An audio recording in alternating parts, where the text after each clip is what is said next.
The legend is born, Pelé's final masterstroke. The semi-finals saw Pelé shine brighter than anyone could have imagined. Against France, he scored one of the most iconic goals in World Cup history, a goal that transcended the sport itself. Dribbling past defenders, flicking the ball over the goalkeeper's head, and volleying it into the net. It was as if he was rewriting the rules of football in that one moment. Then came the final, a stage where history is made. Brazil faced the host nation, Sweden, in front of 50,000 spectators. But even with the world watching, Pelé was unfazed. He scored a hat-trick in the final, and Brazil claimed their first ever World Cup. At 17 years old, Pelé wasn't just a player, he was a legend. In that moment, Pelé wasn't simply winning a trophy. He was establishing himself as something more than just a footballer. He was the face of a revolution, a beacon of hope, and a symbol of what could be achieved when a dream, no matter how impossible, is pursued with relentless passion. The weight of greatness, a champion's journey. After winning the World Cup, Pelé's journey was far from over. At such a young age, expectations on him were already sky high. He wasn't just the future of Brazilian football, he was becoming the heart of it. His success with Santos FC continued, and he became a household name around the world. However, Pelé's life wasn't just a smooth ride. He faced challenges. In the 1962 World Cup, injury kept him from playing much of the tournament. Yet, Brazil won again, with Pelé's absence proving that the team wasn't just about one player. It was about a collective effort. Yet, Pelé knew his time was coming. The 1966 World Cup was another disaster for Brazil. An early exit, and Pelé was once again injured. The footballing world began to doubt his place in the sport. Could the boy wonder from Brazil really maintain his reign as the best? Was his body giving out on him too soon? The resurgence, the 1970 World Cup, and the crown of glory. Then came 1970, the year Pelé returned, not just as a player, but as a king.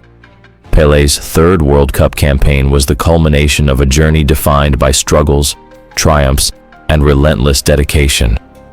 The 1970 Brazilian squad is often considered the greatest team ever assembled in the history of football, and Pelé led it with brilliance. In the final against Italy, Pelé scored yet again, leading Brazil to a 4-1 victory. Brazil had won their third World Cup, and Pelé had cemented his place as the greatest player in the history of the sport. Pelé wasn't just a footballer. He was an artist on the field, painting with every dribble, every pass, and every goal. He showed the world that football was more than a game. It was a language of passion, determination, and grace. Legacy, more than a player, a symbol of hope. When Pelé finally retired in 1977, it wasn't just the end of an era for football. It was the end of a story that inspired millions of people around the globe. His journey wasn't just about titles or records. It was about proving that greatness comes not just from talent, but from heart. Pelé's legacy extends beyond football. He became an ambassador for peace, for unity, and for the joy of the game. He changed the way people saw football, and through his journey, he gave hope to generations of young dreamers who, like him, had nothing but a ball and a dream. Outro, the Eternal King. Pelé's story is one of beauty, sacrifice, and triumph.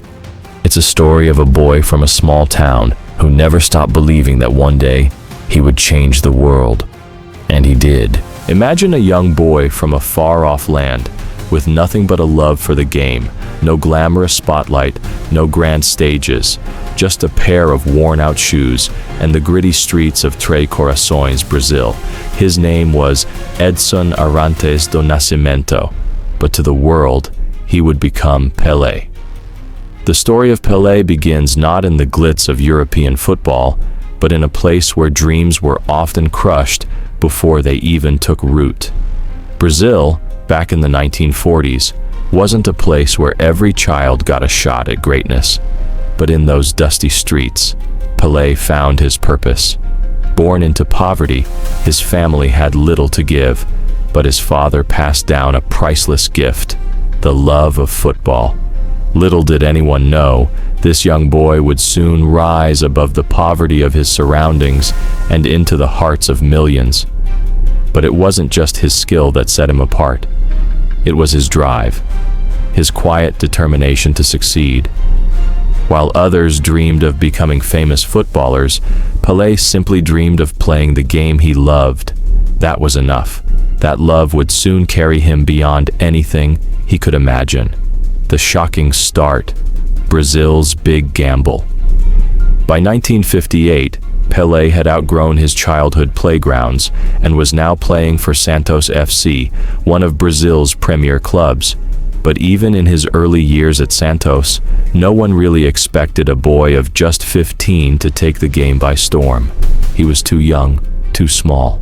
The older, seasoned players were expected to lead. Yet, there was a fire in him. Pelé's game was different, quicker, smarter, and filled with creativity. It wasn't about raw power, it was about precision, vision, and above all, the kind of intuition that few players ever have. At just 17, when Pelé was called up to represent Brazil in the 1958 World Cup, the country's football federation hesitated. Was he ready? Would he be able to handle the immense pressure of playing on the world's biggest stage? But the selectors had no idea what Pelé had been quietly preparing for. He wasn't just ready for the World Cup, he was destined to redefine the sport forever. The 1958 World Cup, a stage set for the impossible. In 1958, Brazil entered the World Cup as favorites, but with one big question hanging over them. Could this teen, with so little experience at the highest level, really carry them to glory? The 1958 World Cup was a tournament full of drama, intensity, and suspense. But no one could have predicted the phenomenon that was about to unfold on the pitches of Sweden. Brazil's first match was a shaky start, but it was in the quarterfinals against Wales where Pelé first showed what he was truly capable of. In the quarterfinals, with Brazil struggling to break through, Pelé came on as a substitute. The game was a tight contest, but the moment Pelé entered, the match was changed forever. He scored his first World Cup goal, a beautiful strike, calm and composed, like a player far beyond his years. That was Pelé's gift. He didn't just play football, he made it look effortless. It wasn't just about winning, it was about making magic on the pitch. But what followed would make the world realize just how different Pelé truly was.